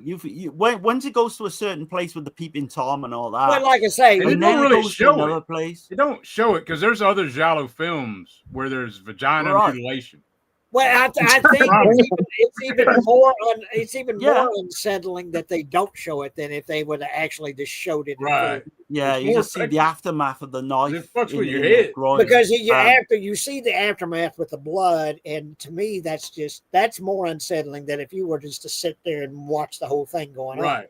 But can you imagine being in their position? She sees her friend literally get chucked out the window, and then she's in such a bad position where she locks herself in the toilet, and the only way out is through the window, pretty much knowing she's got 10% chance of survival, if that. It's powerful, man. You see but anyway, I would definitely say to anyone out there, I guess I'm recommending it. But it's I would say the same. I'd recommend it, but I'm just not big on those rape revenge movies. It's just kind of like be prepared. Particularly if you're a fan of Last House on the Left, this is one you need to see because I don't know if Brandon disagreed with me when I said it. I think this is the better film. It's shot better. I disagree. We did a stream on that. It was we did a versus stream. Yeah. It was Night Train Murders versus Last House on the Left. And the whole reason, like, for me, is everything that Last House did for films. Like, you know, I will say the revenge is more satisfying in Last House, though, because you have the chainsaw and the Peter biting scene. That's one of my favorite parts, because, I mean, she goes to town on that thing. I think Night Train Murders is more brutal though than Last House, and that's just I do think it's more brutal, and I think it's shot better. It looks better. It's also claustrophobic too because they're stuck in that little car, and so it kind of gives you a claustrophobic feeling because it's so just tight. It's such a bigger production though. They had more money with Night Train Murders. Yeah. I've always said with Last House as well, those comedy cops, I just don't like that scene. Yeah, those cops. Takes me out of it. It's weird. Yeah. It's really weird because, like, I laugh at those scenes with the chicken lady and the cops, but it does almost feel like it's from a different movie or something. Yeah. It's weird. Like, it definitely does. It's in a completely different vibe, and then you see what goes on afterwards. But if you think about back in that day, they're trying to lighten the crowd because they're doing something very different than anything that's been done before. You know? Last Saturday, there's a pornographic film as well. Last House, they had pornographic scenes. It was literally going to be a pornographic film. What did y'all think about the music? Which film came out first? Last House or Last House did? Yeah. Because this was marketed like Dirk said as Last House on the Left too. At one point. Did you like this? Did you like the screeching music at the beginning?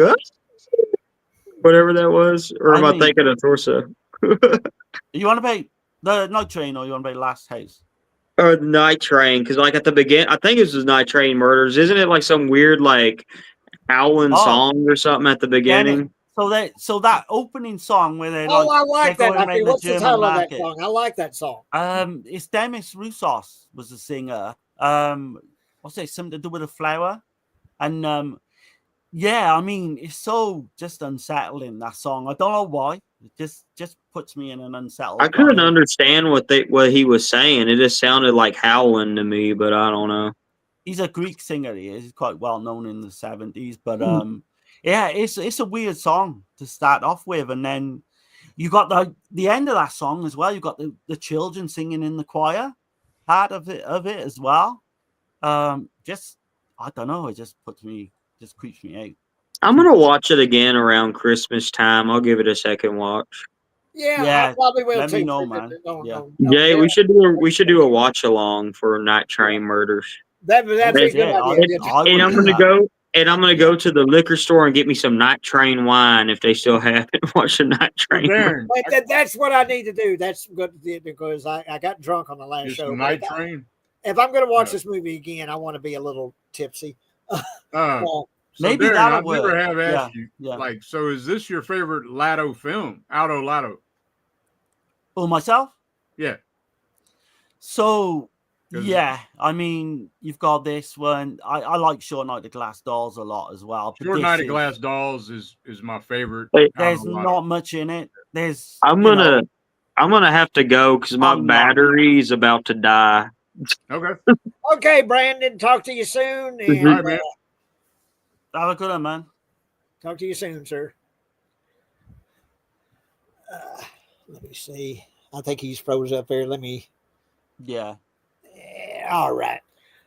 Okay. Well, yeah. I recommend all three of these films. Your Vice is a locked room and only I have the key. Torso and Night Train Murder. I recommend all of them. If you're a fan of horror films, slasher films, and particularly if you're a fan of Last House on the Left, I would recommend Night Train Murders because it has a very similar plot. But as Darren said, I think Night Train Murders is the more disturbing film. And I think it's actually the better made film. I understand what you were saying, Dirk, about it. It sort of broke new ground. It was kind of, for its time. I understand that. But just as a piece of filmmaking, I think Night Train was the better film. It probably looks better, but I like the grime look of Last House. And I remember seeing that very young. And David Hess, I mean, really all three of them. I mean, I love Last House as well. That's the thing. If I had to pick, I'd obviously pick Night Train, but Last House is an amazing film. I don't know, because we mentioned, I was talking to Jay on the last one as well, about making this like a series. Maybe Dirk can pick 3. Well, and that's like I say, give me something that I can stream. So something that's either available on Tubi or the Amazon channel or Netflix, or I've got HBO Max, I've got Hulu, I've got Disney. YouTube. YouTube has a ton of shit too. YouTube, anything on YouTube. So something that I can stream. But but between the two of you, give me 3 more. And you want Giallo only or Italian horror? I think what Darren was kind of suggesting is that we do something that's kind of along those lines. Giallo, Italian films. Okay. Because that stuff is still kind of new to me, even though I'm 60 years old. So and something that I haven't seen. Most of those I haven't seen. So yeah, maybe try and keep away from the agenda over time. If Dirk can pick. No, it's going to be. It's going to be some diamonds in the rough that don't really get dusted off too much. I mean, it's pointless like telling you Deep Red. You can just Darren or Dirk can message me on. I'm on Instagram, but of course I know Darren's on there with me. Can message me. Give me some titles, and you get in contact with Brandon. Give him the same titles. And before we wind this up, since we talked a bit about The Exorcist, and you guys did that great stream, like I say, once again, I will say to people that are watching, first, hit that thumbs up, and then second, join their channel, Subjective Perspective Collective. Yeah, I appreciate it. And they did a great stream about The Exorcist, which what was your guest? His name again? Lorne Dixon. Lorne Dixon. Yeah. He was really insightful, and that was a really good stream. But let me ask you specifically about the film. Two points that I've asked other people that are fans of the film. I asked Brandon what he thought about it. The reacting to the holy water, which was just tap water, and saying, "I'm the devil." Is it just Pazuzu just fucking with him, basically? It's to confuse Karis. The demon knows that Karis automatically is going to be skeptical. Yeah. when he hears that. Just like he tells Chris, he's like, it's like someone saying that they're Napoleon Bonaparte. He automatically is like, no, she's not possessed. You know. Well, now here's the thing: is once he sprays the faux holy water on Reagan, right? That's when Pazuzu starts talking backwards and all that. When they find he goes to make him, they're running that tape backwards. Yep. And like he really is in pain with the holy water, which wasn't holy water, but really seems like he's actually reacting in pain from that. Now, saying I'm the devil, I can see that's just him trying to throw him off, confuse him, whatever. But the deal with the holy water is that's when he really goes into a spastic, reaction. But that's also part of the evidence when he starts speaking backwards, and then somebody figures out it is a language, it's English backwards, and then Karras is like, wait a minute, and he's already kind of fucked with him, saying something about his mom and shit, Yeah. Would you help an old altar boy, father? And that shit, like it's constantly fucking with him, man. Like, and here's another thing that I've only noticed the last 2 or 3 times I've watched The Exorcist. I watch it at least once a year. Yeah. And here's one of the things that I've noticed is that I don't think Karras truly, really believes there's a demon in Reagan until that bed rises off the floor. And you get that slow zoom to his face and his eyes bug out. And it's like, and he just freezes, doesn't he? Yeah. Oh, shit, this is real. Even with all the backward talking and everything, I don't think he truly, really believes that Reagan is possessed until that bed rises off the floor. And you see that look of shock on his face. Yeah. I think you're right. I think you're 100% you're right. Because, I mean, he's a skeptic to the end until that shit happens. And then, of course, the Pazuzu statue, like when him and Marin's on the floor and they're it's superimposed, he's definitely man. But that's the whole goal. That's foreshadowing the start as well, isn't it? When Marin comes up against Pazuzu and they're looking at each other on a cliff, and then Pazuzu, like during the exorcism, turns out, and then you've got Reagan putting her hands up like that, very similar to the opening scene in Iraq. Man, I could talk Exorcist all day, man. I could too. And that opening in Iraq is one of my favorite pieces of just filmmaking, period. It is, isn't it? It's one of the best openings. I remember when I was younger, I was always like, I hated ready for that to go over. When I was younger. I'd always fast forward the video. Yeah. And then it becomes one of the best parts of the movie. It is. It's the most important part. When you look at it a little closer later on, all those things, you've got like the woman in the carriage with the horses. You've got the dog fight. I think that's Pazuzu and that woman in the carriage. You get the clock stopping. Stopping. You got the guy with one eye. Like all these different. It's almost like Marin knows that his time is short. And that long shot of him facing the Pazuzu statue, it's like it's a precursor to what's going to happen later in the film. He's going to face Pazuzu, Right. And it's like setting you up for this confrontation that's going to happen, where they're facing each other down, Marin did an exorcism 10 years previous. It's mentioned in the film. Yeah. And we were talking about it, me, Lorne and Dirk. And was it Pazuzu that he kind of come up against 10 years ago? I think it was. I do as well now. It was one of the prequel films that's supposed to tell that story, wasn't it? Yeah. Okay, I've only seen it once, the prequel. I've never really gone back to it. But I'd have to watch that then to get like a definitive answer. But I think it must have been. I think it was Pazuzu, but when I did some background checking on Pazuzu, he was the most feared of all the demons, and he was like the king of the demons, kind of shit, like. Yeah. And I think that's why Marin says there's only one. I think that's why when Karras is like, "What do you want to know about her different personalities?" He's like, "There's only one." Like he's not interested in hearing none of the psychiatric evaluation shit. You know what I mean? But that's a great scene on the stairs as well. There's something that you guys brought up in your stream is why choose Reagan in particular, because she's the daughter of a famous actress and they're well off, they're wealthy.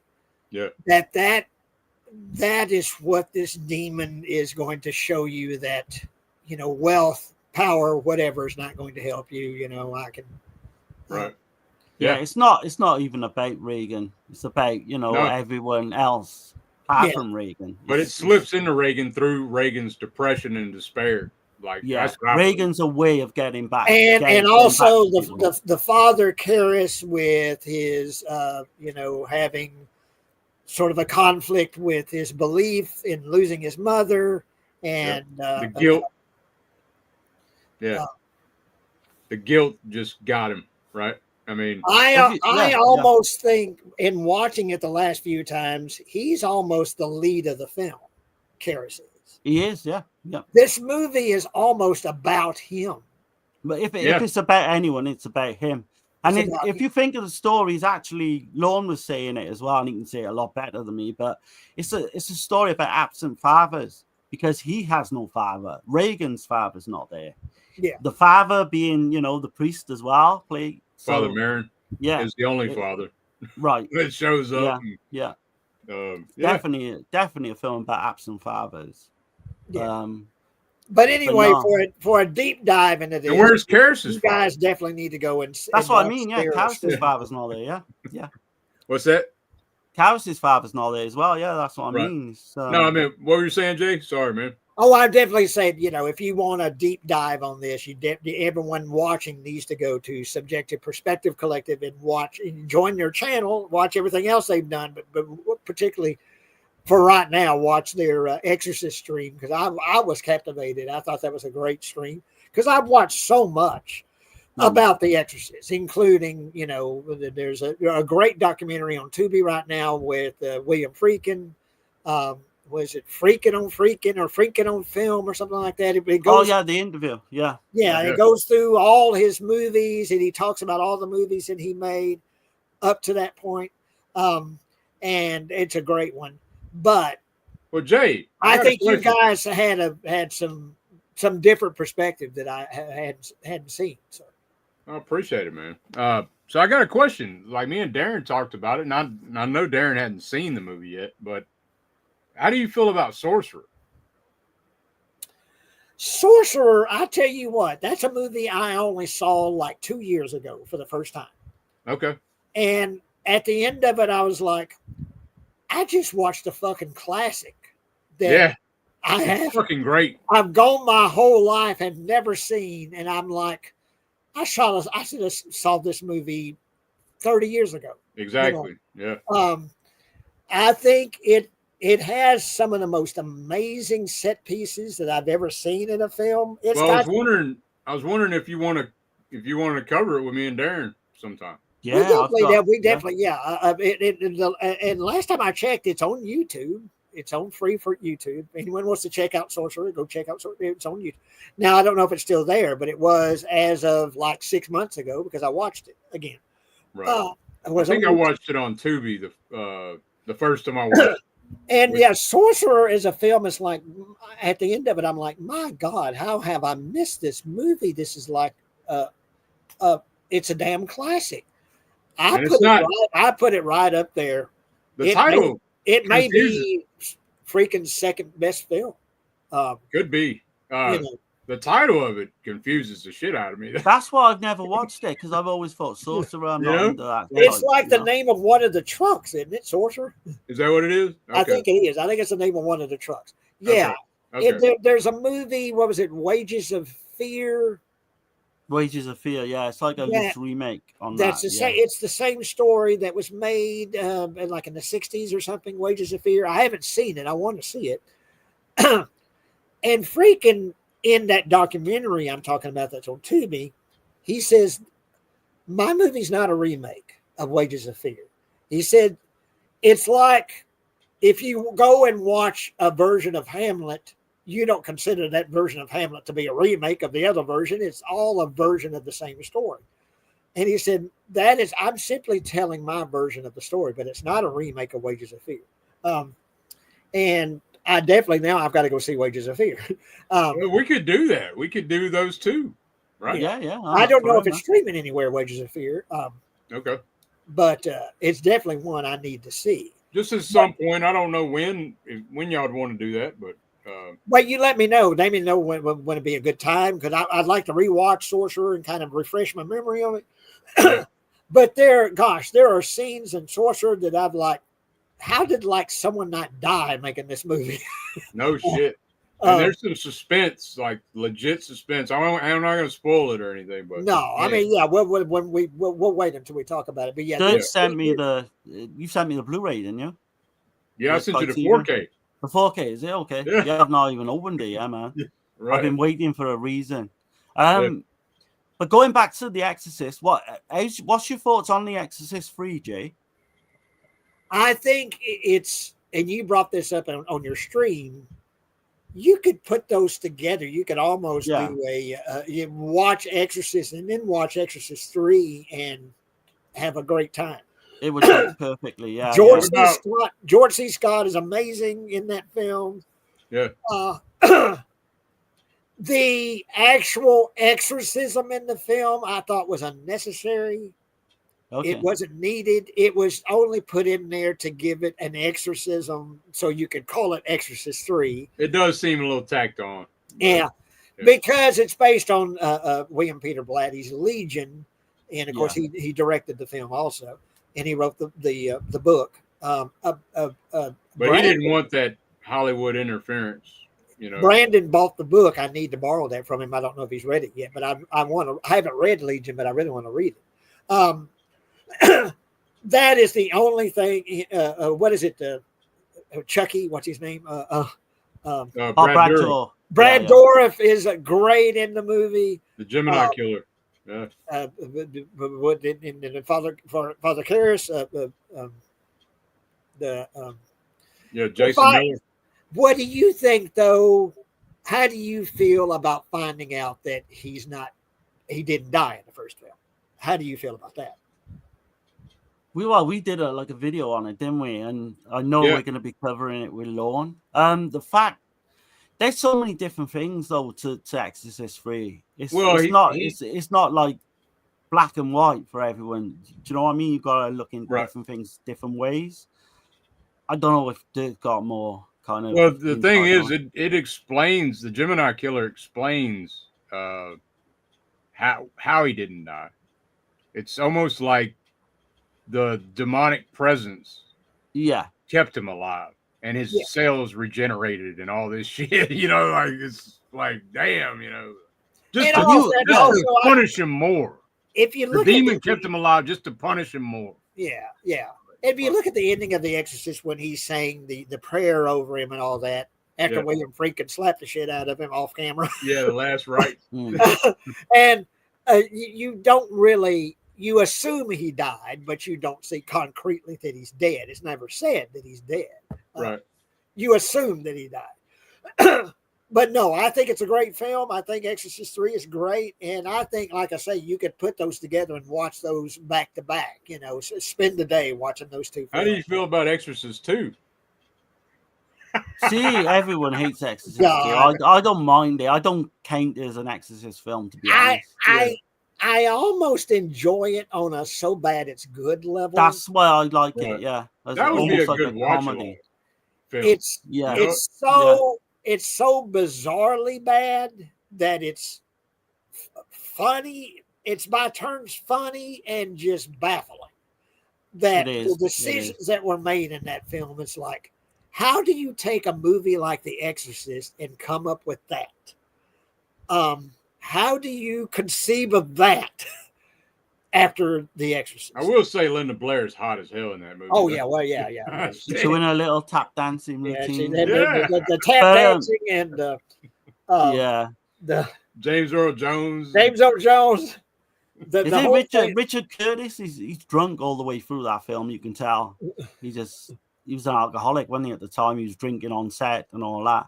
But again, going back to Exorcist 3, keep tuned because Lorne said he's going to come on and do that with us as well. Yeah, well, I definitely want to see that one. But Non-configuration too. A big fan of that film, and like I say, there is, and I watched it, but it's kind of unnerving. There's a Legion cut. I think it might be on the Amazon channel. Yeah, and I watched it, and it's interesting to see the stuff that was cut out. But it goes from like full screen to like 4.3. It makes no sense either. I find it's very like out of focus, and it's real choppy. There's scenes without music. Yeah, there's scenes without music and all that. But no, I mean, The Exorcist 3 is one of the best kind of sequels ever. I put it up there with like Psycho 2 and films like that. Go on, sorry. Brad Dourif's dialogue in that shit, though, is some of the most disturbing shit you'll ever see on film, man. Yeah. I promise you. I mean, if him and Josie Scott is just amazing. Yeah. Like, they carry that film. Yeah. And Akers, will you see The Keeper? I don't think I've seen The Keeper. I think I've seen the trailer and it looks pretty. Yeah, a lot of people are talking about it. It's the one I'm thinking of. Yeah. What is That's what I want to see. What is it? Osgood Perkins. He's got a new one coming out. What's that? It may well. Yeah, I think it actually is. It may well be. I have to double check that, but yeah. It might be. Yeah. Always got to let other people let me know all the new shit coming out. I never know. I'm never on the new stuff either. I mean, if something gets a buzz about it, I usually go the other way and I won't watch it. But do you know what I mean? I don't know, but I need to start watching more. I know that new stuff. I'm just give me a 70s, a 60s, or an 80s. And before I wind up, talk about a couple of films that I watched recently new to streaming, because one, Darren, you said you didn't care for it, but I really liked Weapons. Oh, that was good. That was me. Yeah. I liked Weapons until the third act. Now, what is it about the third act that you didn't like? It's very predictable. And then it got very predictable, and then it got very goofy, like the way something happens. I'm not going to spoil it for anybody. I like that goofiness. Okay. I went with that goofy because the tone of the film just shifts completely. You know, I don't know. It just didn't work for me in that. I don't know.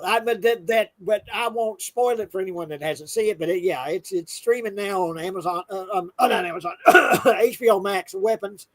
Yeah, I like that, but I get what you say about the goofiness. But I liked the goofiness. I just felt and I went to see it in the theater with Brandon, and we were like laughing and just having a ball with that. I felt like I wanted to see. I was thinking something else it was going to be something else, you know. And then when it wasn't that something else, like something maybe that because it could have been a fucking great movie. That's the way I feel. I think it went in a direction that I didn't expect, but I liked that it went against my expectations. I like that it did that. The other movie I watched 2 nights ago, Woman in the Yard. Have either of you guys seen that one? No. I've never heard that one. No. Well, then you need. I would suggest you see it. Okay. I think it's well made, well acted. But it deals with personal issues of depression, and it's got an ending that's kind of, well, you can take either way. And it's, Cody Leach is a guy that I go and watch his reviews of movies. I really like him. The movie upset him when it got to the ending. He was like, it went into, because he's a father, and he went in a direction that he really didn't like. He thought it was kind of almost irresponsible in the direction that it went. In the way that it goes from someone that's dealing with depression and dealing with psychological issues. He really didn't like the direction it went at the end. But yeah, definitely would suggest you check it out. Woman in the Yard. Okay. Yeah. But and I'm trying to think there was something else recently that's come out streaming that I haven't seen. But you got to do a review on this one though. A hyena in the safe. Yeah. I like the title. So that's the slipcover, and because I know Darren hadn't seen. I don't know if he's seen it or not. But I've never seen it. No, my copy's coming in like 4 weeks. The UK supplier I get is delayed. Now, what? Where was this made? This is Celluloid Dreams. This is an Italian film. It's more of a caper. So this is 1968. Yeah. It's more of a caper type film, but a true giallo. It is, but it's way different. I mean, Celluloid Dreams hooked me up, man. They sent me a copy to review. Oh, cool. And you get these big ass postcards or lobby cards. I mean, so they're huge, they are as well. Yeah. Yeah, but it's shot really well. It's got some very creative camera angles and shots that I've never really seen in a film before. It's real lush too. Like the setting, like everything's just like the background, all that shit, man. It's in this villa in Italy. It's a low budget film, but it looks big production. I was going to say, I bet it looks amazing because those guys put out great stuff, don't they? Yeah. Like, I mean, in terms of picture quality and all that. If you like Sweet Body of Deborah, think in that kind of vein, kind of shit. But I think with Jay, though, I think I wouldn't put him on to like early films like that. Right. I'd put him on, kind of like the stuff we watched tonight. This is pretty tame as far as nudity goes, though. So. That's for like if you really get into Giallo, I would say that's when Jay should go for. In the next few days, Dirk or Darren or both of you guys give me some suggestions, and we'll do 3 more. We'll give you like a week or 2 to watch them as well. And then what do you think about? What do you think about do a Giallo, do an Italian horror, and then do a maybe a Gothic? How do you feel about that? Well, yeah, I mean, the dude's like 3 different kind of styles that'd be fine. Yeah. Okay. But yeah, I'm definitely would like Darren suggested, to kind of make a series of this and do, where we talk about pick 3 films and talk about 3 films. And you guys are turning me on some stuff that I have never seen before, and definitely open to watching some new things. And so cool. Yeah. Awesome. So yeah, we're definitely going to do this again. I guess to kind of wrap this up, thank you everyone that tuned in tonight and everyone that's commented. Sure appreciate that. Once again, please hit that thumbs up. You may not think that makes a difference. It does. It makes a difference with the algorithms of YouTube or whatever. Please hit that thumbs up. Yeah.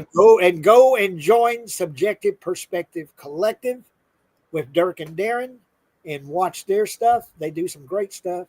But yeah, we're definitely going to do this again, and we're going to talk to you guys. Let me know what you think I should watch next, and Brandon.